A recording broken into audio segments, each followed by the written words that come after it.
Alas 5 Gis na, 1 Western Visayas na. Alas 5 Gis na, 1 Western Visayas na.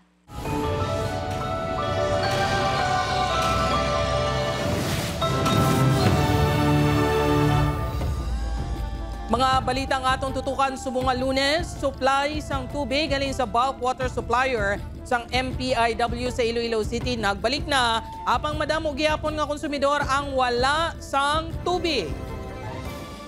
Pila ka mga konsumidor nagareklamo sa malubog nga tubig halin sa gripo. MPIW nag-aabiso nga pabukala ng tubig antes gamiton.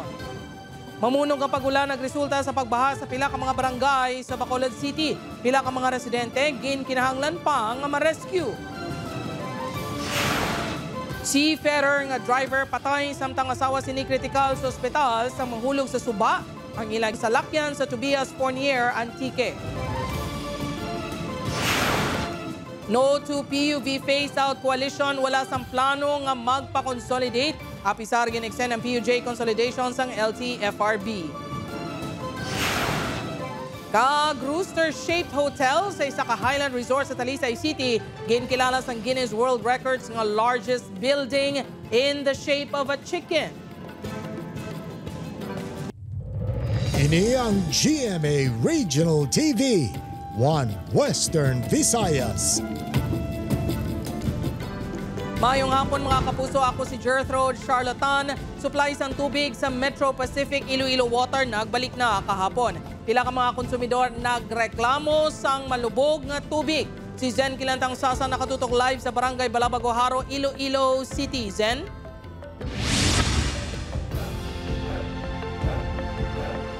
Jert, sa piyak sang pagbalik sang supplies ng tubig sang MPIW, nagapadayon sa gihapon ang delivery sini pinaagi sa mga water tanker apang amat-amat na ini nga ginabuhinan. Alas 3 kahapon sang kaagahon sang nagpasulod na sang supply sang tubig ang Metro Pacific Iloilo Water sa linya sa mga konsumidor sini. Subong nga adlaw yara na sa 75 nagikan sa kinaandan nga 80 million liters per day ang supply sang MPIW ukon mga 80% sang pang-adlaw-adlaw nga kapasidad sini. Apang sang pagbalik sang supply, ginsugalaw sang reklamo sang pila ka mga konsumidor nga wala gihapon sang nagtubod sa ilang mga gripo. Gahambal lang iban may ara na pero dir sa amon area wala gid ya sir. Si Yvonne Gani sang Lobok Lapuz nagbakal pa sang tubig nga galamiton. Itong doble gasto sa amon mabayad kami sa metro namon tapos madoble pagit kami agwada sa amon sini useless ka tama. Paathag sang MPIW inang nagakatabo tungod amat-amat lang ang pagpabalik sang supply. Medyo erratic tungod sang volume nga gina-flush out pa naton. Magluwas sa gripo nga wala nagatubod o kung mahina nga pressure. Ang pila ka mga konsumidora, reklamo naman ang malubog na tubod sang gripo nga nagatugas sang kahangawa para sa ilay kaayong lawas. Malubog-lubog. I-compare sang nagligat. Paathag sang MPIW ang tubig nga ila ginapatubod ang nakapasar sa bacteriological test santo sa parameters sang Department of Health kag sa monitoring sang Metro Iloilo Water District. Apang padayon ini nga nagapanugyan nga pabukalan anay ang tubig antas gamiton. To ensure sa nga quality sa tubig. Kag kun may ara dira nga makita sila nga daw tamay kalubog, just call our attention. Padayon nga apektado sang mahina nga pressure suno sa MPIW ang pila ka lugar sa La Paz kag City proper. Jert, sa Miyerkules ginalauman sang MPIW nga mangina 100% na nga magabalik sa normal ang supply sang tubig sa mga konsumidor. Samtang balik naman sa normal ang water supply schedule sa mga konsumidor. Jert? Madamo nga salamat sa update kapuso Zen Kilantang Sasa. Para sa dugang nga mga balita sa Bacolod City, kapila ka lugar sa Western Visayas, mangin kaupod ta si Adrian Prieto. Si Adrian? Yes, Jert, madamo nga salamat. Mga kapuso sa Bacolod City naman, pila ka mga residente sa syudad nag-evacuate bangod sa madalom nga baha. Tugas ang mamunog nga pagula. Yaring balita nga itong gitutukan. Kay na pa lang sang gagahon sang umpisa nga eksperyensya ng mamunog nga ulan sa Bacolod City. Nagpatigay na sang preemptive evacuation ng katapos ng BFP kag Bacolod City RMO. Makitaan nga tagaliog ang tubig baha sa Purok Maninihon sa Barangay Panapoy kag Purok Fatima 2 Islanoa sa Barangay Sumag. Rason nga masobre 300 ka mga persona ang ginpa-evacuate. Apang aminadong katapos ng CDRMO nga nang ipagpanghangkat ang evacuation. ang mga tao sa community hindi gina sila mag-evacuate. Not unless nga critical na balahaw o may kabudlayan gid man, not really because sa responders but sa willingness ang tao. Sa Sini Evacuation Center, nagatinira kapin 30 ka mga persona gikan sa Brook Florenceville kag Villa Lourdes sa Panukoy. So sa mong pag 2:30 na nga daw lapit na lang sa dughan kung tubig, nagsailo na kami, nagubog na lang kami para nga hindi matrap balahaw kay kabudlay nga ara kami na sa sulod. Sinemya, una ginsalbara ang mga apo. Ang importante maluwas lang silang ako kaapo. Salamat kami kay nakakadto kami di. Sa barangay Takuling naman, natumbahan sang kahoy ang ininga balay sang duha ka tigulang. Samtang, padasig man nga nagsubside ng tubig, sang udto, kag nanging normal ng dalagan sang trapiko ilabi na sa bagong economic highway, sumag bridge, kag bahin sang barangay Kabog. Bago sa malaing nga panahon, wala sang klase subong adlaw tubtubwa sa Bacolod City, magluwas na lang sa tertiary level. Ang taga-Kabog na si Macy, nagpatalisay City pa para mag-eskwela, bisan nga nag-ulan. Late na nilagay announce, wala na nakakadto, nakagasto plate eh. Nagdeklara man sang class suspension ng Ibi Magalo ng Cadiz kag Silay City subong adlaw. Santos sa report sa Provincial DRMO na monitor ang pagbaha sa Sagay, Cadiz kag Bagos City. Opod, Kiril Casillo, Adrian Priatos, One Western Visayas. Mga kapuso, patay ang seafarer nga si Sheridan Sansaet, samtang pilaso naman ang asawa sini nga si Cookie Sansaet sang nakabunggo sa barrier ang ilang salakyan kag nahulog sa suba pasado alas 11 Biyernes ng gabi sa barangay Arobo, Tobias Fournier, Antique. Sunod sa Tobias Fournier Police, halin sa Banwa sa San Jose ang mag-asawa, nagpapauli na sa napiyungan ng driver base sa panaysayon sang asawa sa kapulisan. Gindala pa sa ospital ang driver apang ginbawian sang kabuhi. Padayon naman nga ginabulong ang asawa sini. Ginalantaw nga posible pagkalumos ang ginkamatay sang biktima bangod mataas ang tubig sa suba sang nagtupa ang ila salakyan. Una nga nakagwa ang asawa kag nakapangayo pa sang buli. Natulugan sa Batangas Drag ay gabi na to sir mo. Pinapangabay naman naman sir sa mga motorista nga kung natuyo na sir, pwede man sila katulog-tulog danay, mapahigan para manikawan nato ng isim nga aksidente. Mga illegal nga nagapangisda nga ginlagas ang Seaborne Patrol Operating Team sa diin napatay si Staff Sergeant Michael Gatinao sang nahulog sa lawod padayon nga ginapangita sang kapulisan. Si John Sala nakatuto. Nagpasalig ang Guimaras Police Provincial Office kapadayon nila nga natutukan ang kaso sang kamatay ni Police Staff Sergeant Michael Gatinao, 42 anyos. Aksidente nga nahulog sa dagat sa tunga-tunga sang Seaborne Patrol Operation sa Giwano, Nueva Valencia, Guimaras ang pulis. Sang ilang ginalagas ang sakayan sang mga nagapatigayon sang iligal nga pagpangisda Oktubre 16 ang gabi. We'll try as much possible to identify them. Then we'll see, we will collaborate with our legal officer kung may other liability din ba sila aside sa legal fishing. Madumduman nga naabtan sa ila sakayan ang sakayan sa mga iligal nga nagapangisda kag hana na nga magtungtong si Sergeant Gatinao apang ginpaandar sang kapitan ang sakayan rason sang pagkahulog sang pulis. Oktubre 18 na sa nasapuan nga wala na sang kabuhi si Staff Sergeant Gatinao sa baybayon sakop sang Sitio Naway, Sibunag, Guimaras. Samtang agud matumod kun may nalapas nga protokol sa insidente, imbestigaran ang hepe sang Nueva Valencia Police nga si Major Kenneth Bermejo. Duwa pa ka mga pulis nga kaupod nila sa nagapatrolya, both captain kag crew sini. Although very unfortunate, we'll see kung na-violate sa mga protocol procedures namo or there's a need to improve sa mga procedures namo pertaining to seaborne patrolling. Magadepende naman ang resulta sa investigasyon kung papanaugan sang preventive suspension ng hepe. Nadistino si Staff Sergeant Gatinao sa Nueva Valencia Municipal Police Station. Residente ini sang Sitio Zero, Barangay San Nicolas, Buenavista, Guimaras, kag nagserbisyo bilang pulis sa sulod sa 16 katuig. Kasado kag may duwa ka mga kabataan si Gatinao. Siyam katuig ini nagserbe bilang bantay dagat personel. Upod kay Hans Desierto, John Sala. One Western Visayas. Mapuso sa Negros Occidental naman, bao estruktura nga manok sa isang ka-Highland Resort sa Talisay City ginkilala bilang largest building in the shape of a chicken sa bilog nga kalibutan. Nakatutok Aileen Pedraso. Sa 1,000 ka entries. Nakuha sa Talisay City, Negros Occidental ang titulo bilang home of the largest chicken-shaped structure halin sa Guinness World Record. Sa sulod sa ini nga Highland Resort sa Barangay Kabatangan, Talisay City, nagatindog ang estruktura sa dako nga manok na may kataason nga 115 katapak. Deklara ini bilang largest building in the shape of a chicken. Sunod sa tag-iya sang resort, inspirasyon sini sa pagpatukod sang estruktura ang mga nagasagod sa manok na pangbulang, kag mismo ang industriya sang pagsagod sa manok sa Negros Occidental. And this is a billion industry, no, sa Negros, aside from the sugar, which is number one money earner naton. Ang fighting mga breeders naton, amo ang nakabulig paganhagan sa problema sang aton pumuluyo. No? Tungod kadamo sa mga fighting cock farms. Aminado ini nga hindi nangin mahapos ang proseso sa aplikasyon sa nasambit nga titulo. Ang isa sa pinakabudlay, the most difficult part of this icon structure nga pagpatindog ko is the documentation and the certification. Siyado gid kabudlay ang paperwork nga i-prepare nimo.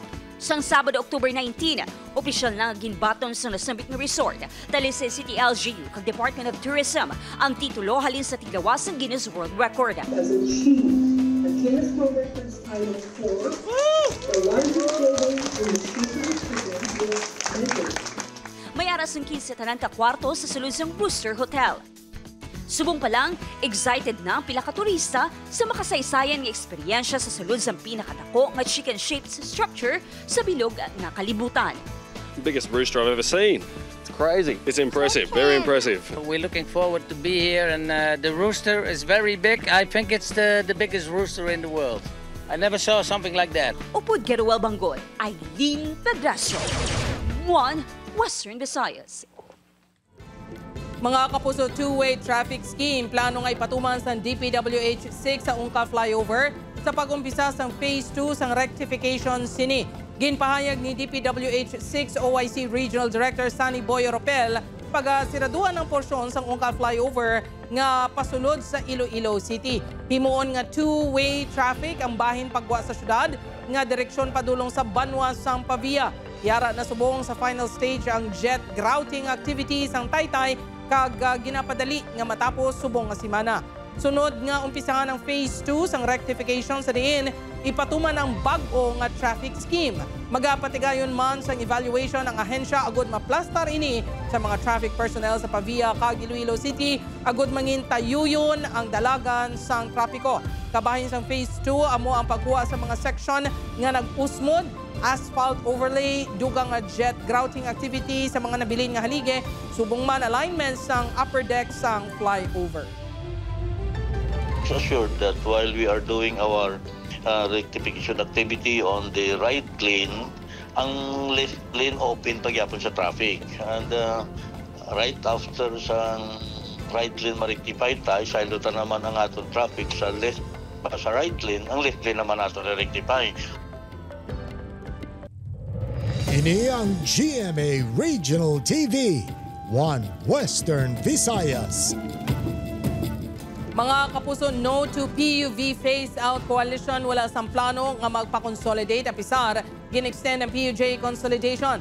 Samtang pila ka mga transport cooperatives dismayado sa pag-extend sang LTFRB sang consolidation. Ini ang gintutukan ni Zenki Lantang Sasa. Liwat ng ginbuksan sang Land Transportation, Franchising and Regulatory Board ang consolidation para sa public utility vehicles. Mahimo na nga maka-apply ang unconsolidated nga mga operators sang PUJ units sa sulod sang 45 diyas nga magalawig tubtub sa November 29. Suno kay LTFRB Chairman Chofilo Guadis III, ini ang ila aksyon matapos nagpasar sang resolution ng Senado nga ipaiway ana ang deadline. Suno sa grupo nga No to PUV Phase-Out Coalition nga nagapamatok sa modernisasyon, wala gihapon sila sang plano nga magproseso sang consolidation apisar sang extension. Isa sa doon, why na yung plano magpa-consolidate pa? Actually, man gani na mo na gani nagpapalusupong nga magwanagin sila yan sa co-op nila. Kaya na putangin dyan sa nanganang, no? Ang ilang palangabuyan bangod sa pag-implan nila sa kooperatiba. Nahibaluan nga ang orihinal kung tani nga deadline sang consolidation sang December 31, 2023 apang makapila na nga gin-extend. Ginkadismaya naman sang Western Visayas Transport Cooperative ang extension sang consolidation. Dako nga huol para sa ila bangod na budlayan sila sa bulanan nga balayran sa bangko bangod sang ginutang nga mga modernized jeepney. Ang amon nga mga modern jeep nga manag-abot, siguro daw mapurubudlay sa part namon no nga magpadayon sini nga modernization program ka gobyerno, di daw wala inambalan ng gobyerno sinibre no, daw sila gatolerate sang mga tawag na ton wala nga wine kapati sa gobyerno sa nagbigad no. Ginpahayag naman sang LTFRB nga may mabaton nga 10,000 pesos nga fuel subsidy kutob sa mga mapakonsolidate nga PUJ operators. Upod kay Cirilo Randuque, Zen Kilantang Sasa, One Western Visayas. Papuso, elderly care advocate ginkoronahan bilang Miss Bacolod Mascara 2024. Yaring balita nga itong gintutuka. Sa mga Super City Bacolod, naging futuristic ang konsepto ng Coronation Night para sa Miss Bacolod Mascara 2024. Halin sa production numbers. Swimsuit round. Nagpagrampa suksok ang evening gown. Wala sang may nagpaperde sa mga kandidata. Abang nagpauli sa Sapphire Crown, our Miss Bacolod Mascara 2024 is candidate number 5. Ang 22 anyos sa si Princess Ella Olmilla. This was a dream of my grandmother and I really wanted to make her proud even though she already passed away. And I think I would like to carry not only myself but also her story with me. More than the crown and the title, mas nagpangibabaw kuno sa tagipusoon sang reyna ang pagpalangga sa iya 5 ka mga lola nga amo ang sentro sang iya advokasya since day 1. Grabe po plangga sa po kaya linsang gamay sa magdako sa samon sa nagkan. Proud gid ang mga organizers sa madinalagon nya kahiwatan. If kabalo lang kamo kung anong kakatabot sa deliberation room, budlay even Bacolod City as a super city. So dra kami nag-take inspiration what we can do. So we aligned some of their, if you can see like the opening is more on digitalization, more on modernization. Si Acacia Nicole Nuarin ang ginkoronahan niya first runner-up, samtang si Cindy Valencia ang second runner-up sa kompetisyon. And I would like to honor that to my parents and to all the PWDs that I fight for this cause. My victory and my defeat is gina-honor ko, gina-offer ko kay Lord. Opo, Kiril Casillo, Adrian Priatos, One Western Visayas. Wala na nakaluwas pa ang driver ng motorsiklong matapos nakabunggo sa armored car sang approach sang New Carpenters Bridge sa Barangay Tabukan, Mandurriao sa Sabado sang hapon.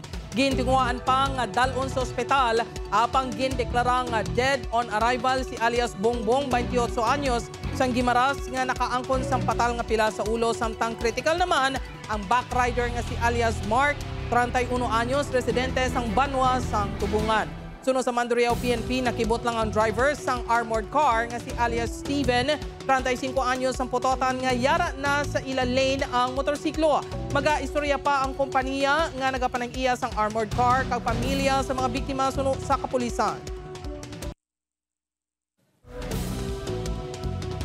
Papuso na atrasar naman sa flight sang isang aeroplano sang isa ka airline company nga may biyahe pa Manila halin sa Bacolod Silay Airport alas 10:46 Sabado sang aga, Oktubre 19. Ini matapos nagpatigayon sa inspection ng Philippine National Police Aviation Security Group kag Explosive Ordnance Disposal Unit bahod sa ginapahayag bomb joke sa sulod sa aeroplano sa mga flight. Sunod sa Aviation Police, nabatian sa isang flight attendant nga nagistoryahan ay ang 2 ka pasahero na hangungod sa bomba kag watusi rason niya ginpapanaog ang mga pasahero kag inistorya ang duha. Tiyagwa nga wala sang bomb joke bangod na misinterpret lang kuno sa attendant ang ginistoryahan sa mga pasahero. Gin-reschedule naman ang flight sang 2 ka pasahero sa pareho man adlaw. Nakos lang ng konting delay dahil nga na hindi nagkaintindihan yung FA tsaka yung pasahero. So, hindi nagkamali ng interpretation yung FA. Akala niya na tungkol sa mga bomba-bomba. Nagdangat sa Ginabulubanta, 90,000 pesos ang kahalitan nga gintugas ang sunog nga nagtupok sa isa ka balay sa barangay Balud, Liloan, Zaraga, Iloilo kahapon sa hapon. Ang balay ang ginapanag-iyahan sa mag-asawa nga sanday Antonio kag Leonila Diaz. Padayon pa nga ginaimbestigaran sa Bureau of Fire Protection ang gintunaan sang kalayo apang base sa inisyal nga pagpangusisa, posible ini ang tugas sang kandila nga ginsindihan sang mag-asawa sang sila ang nagnovena sa nagahilapit nga tigkalalag. Base sa report, nagkaon ng mga ini kag ginbilin sa ila apo ang pagbantay sa kandila. Gindala naman sa Rural Health Unit ang asawa matapos nag-angkon sang paso sang nagtuyo ini nga magsulod sa ila na sunog nga balay. Ang kandila, wala na nabantayan, nagpupos o nagtumba, so amo na ang ibaloon pa naman siya kung diralin man alin na kalayo.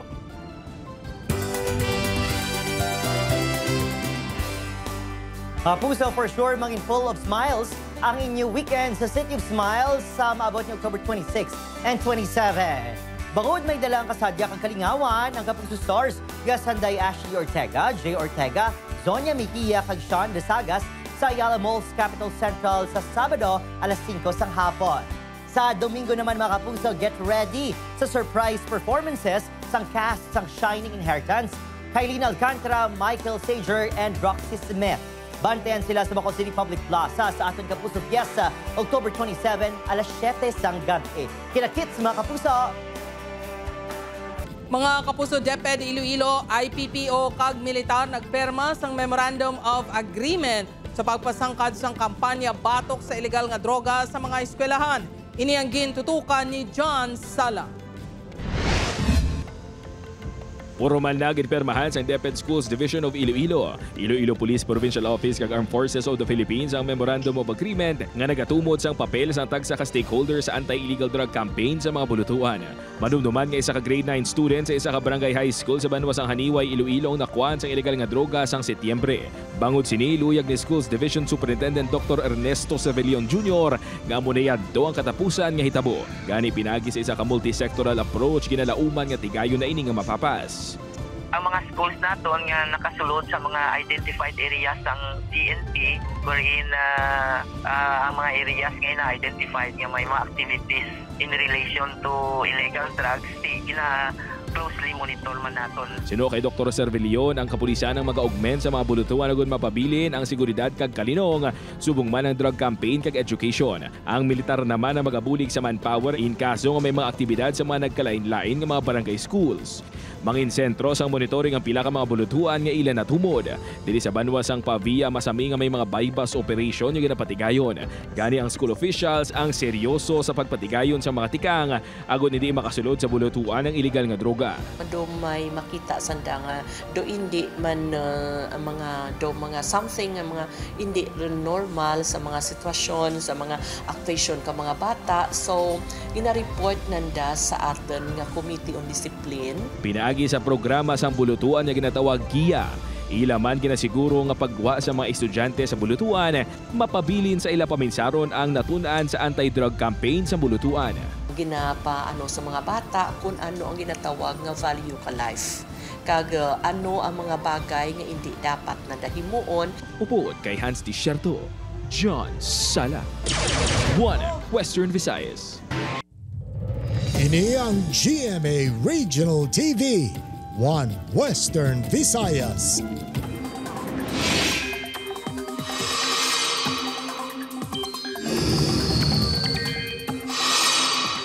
Kapuso, ari balantayan padayon nga nagahulag subong sa sulod sang PAR o Philippine Area of Responsibility ng Baguio Christine kag ginalauman nga magpalapit pa sa kadutaan sa mga masunod nga inadlaw. Ulihini na sibratan masobra 800 kilometers sa nasidlangan ibahin sa Eastern Visayas. Pa west-southwest ang hulid sini o kunang hulag sini sa kadisigon nga 30 kilometers per hour. Signal number 1 sa Catanduanes, Masbate. Lakip ang Ticao Island, Burias Island, Camarines Sur, Albay, Sorsogon, Camarines Norte, eastern portion sa Sorsogon, eastern portion sa Quezon, Eastern Samar, Northern Samar, Samar Leyte, Biliran, Southern Leyte, Dinagat Islands, kag Surigao del Norte. Lakip ang Siargao, Bukas Grande Group. Sa forecast track sa Pag-asa padayon, nga nagapalapit ang Baguio Christine sa duta. Posible nga magpalapit o kung maigo sini ang Northern Luzon sa Huwebes sa gabi, Digari, Biyernes sa aga. Pwede man nga magbasog pa ini sa mga masunod nga adlaw. May chance man nga may yara pa sa pagbago sa hulag sini, gani magbantay lang sa updates. Bisan maligo pa sa landmass, mabasyagan ang epekto sang bagyo kag sang trough o extension sini sa pinakabahin sang pungsod. Sa datos naman sa Metro Weather, may chance sang ulan sa pinakabahin sa Western Visayas, lakip ang Antique, Aklan, Capiz, Iloilo, Guimaras kag Negros provinces. May mabasog nga ulan sa pinakaprobinsya gani manginhanda sa baha di gani pag-usmod sang duta.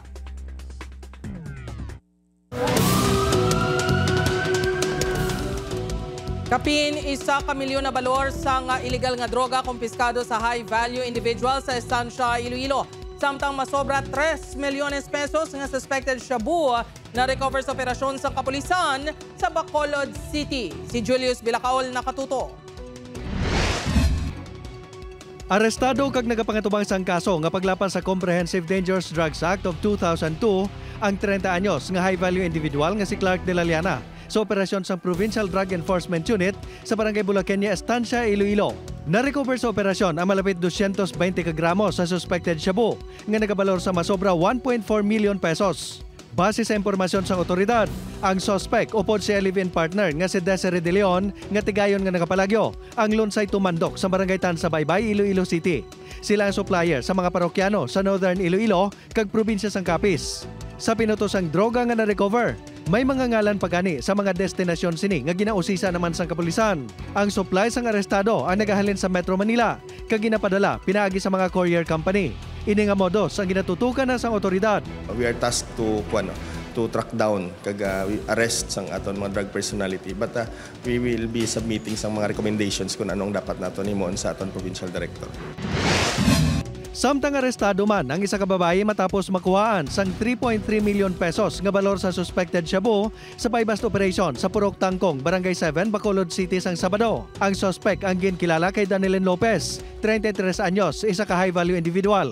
Na-recover sa paginakop sini ang 8 ka transparent plastic sachets nga may kabugaton nga 475 grams. Si Lopez ang kabahin sang 13 tanan ka mga durugista nga nagkaladakpan sa siyam ka operasyon sang kapulisan humalin Oktubre 14, tupto 20, kung sa diin malapit 14 milyones pesos nga balor sang illegal nga droga ang na-recover sang kapulisan. Nagapangutubang naman ini sang kaso kaangot sa paghupot sang illegal nga droga. Julius Bilacaol, 1 Western Visayas.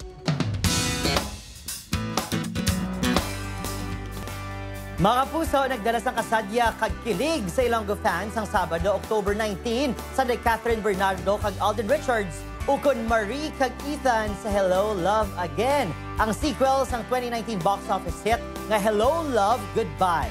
Napuno ang venue sa mall show sa gwa sa isa ka mall sa Mandurriao kung sa di nagpakilig si Alden sa iharana sa audience. Full of energy naman ang halad niya kanta ni Catherine. Nagpanagtagman sa movie poster sa fans ang duha ka bida sang pelikula. Sa November 13, malantaw na sa cinemas nationwide ang Hello, Love Again, directed by Kathy Garcia Zampana. In the first film collaboration sa Star Cinema kag GMA Pictures.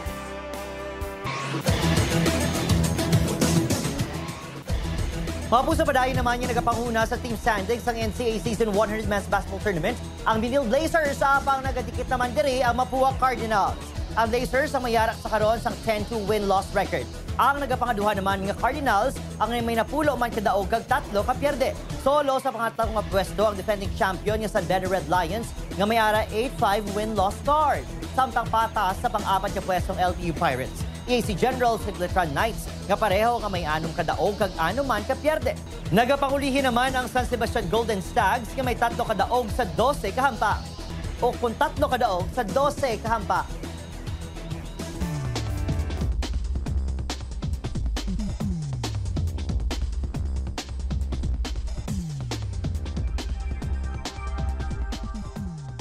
Mga kapuso, 65 days na lang, Pasko na. Sa atong mga kapuso diri sa Western Visayas, kag subong man sa atong mga kapuso abroad, madamo gid nga salamat sa pagtutok. Mag-isa kita kag hibalo ng mga balita tungod local news matters. Ako si Jethro Charlatan, iniyang 1 Western Visayas, bugos nga puwersa para sa mas dako nga misyon kag mas sangkad nga pagserbisyo sa pungso.